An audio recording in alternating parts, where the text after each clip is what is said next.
वैकुंठ ये सुंदर रूप चौदस की जो पूजन का विधान है, आपको धनतेरस की पूजन का जो विधान बताया था, धनतेरस की पूजन का जैसा विधान था, पहुंचकर पाटे को बिछाकर चौक पूर कर जिस थाली में आपने स्वस्तिक बनाकर जो सिक्का रखा है, उसी में एक सिक्का और रखकर उसकी पूजन अर्चना करना है, वैसी की वैसी ही जैसा पहले कल कहा गया। रोली, चावल, हल्दी, मोली, मेहंदी, सिंदूर आदि सब चढ़ाते हुए, और साथ में 2 दीप लगेंगे। रूप चौदस के दिन 2 दीप है।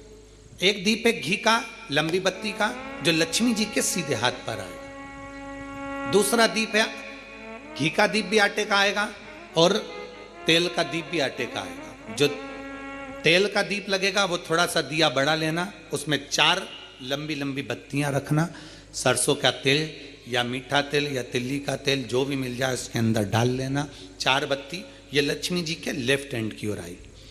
उसी आटे का तेल का जो दिया रहेगा उसके अंदर या तो पीली सरसों या काली सरसों, जो राई होती है, सरसों होती है, उसके थोड़े से दाने उसमें डाल दिए जाते हैं। लक्ष्मी जी का पूरा पूजन बड़े भाव से करिए, जल का छिटा दीजिए, रोली, चावल, मोली, हल्दी जो भी है आपके पास समर्पित करने के लिए पूजन की थाली में, वो समर्पित करिए।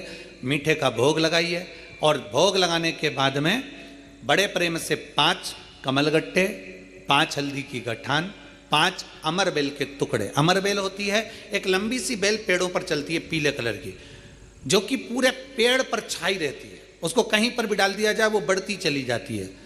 वह हमारे वंश की वृद्धि के, लक्ष्मी की वृद्धि के लिए श्रेष्ठतम मानी जाती है। 5 टुकड़े अमरबेल के, 5 हल्दी की गठान, 5 कमलगट्टे दोनों हाथ में लेकर मां लक्ष्मी से प्रार्थना करते हुए उन सिक्कों पर समर्पित कर दीजिए। सिक्कों पर समर्पित कर कर जो घी का दिया लगाया है तुमने लक्ष्मी जी के सीधे हाथ पर, उसको उठाकर माता की आरती कर लीजिए।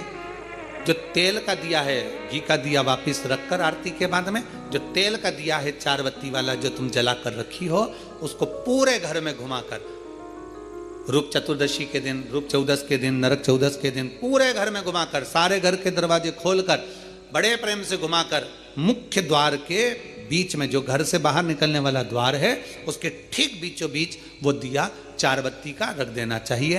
कुछ देर के लिए दरवाजे खुले रखना चाहिए।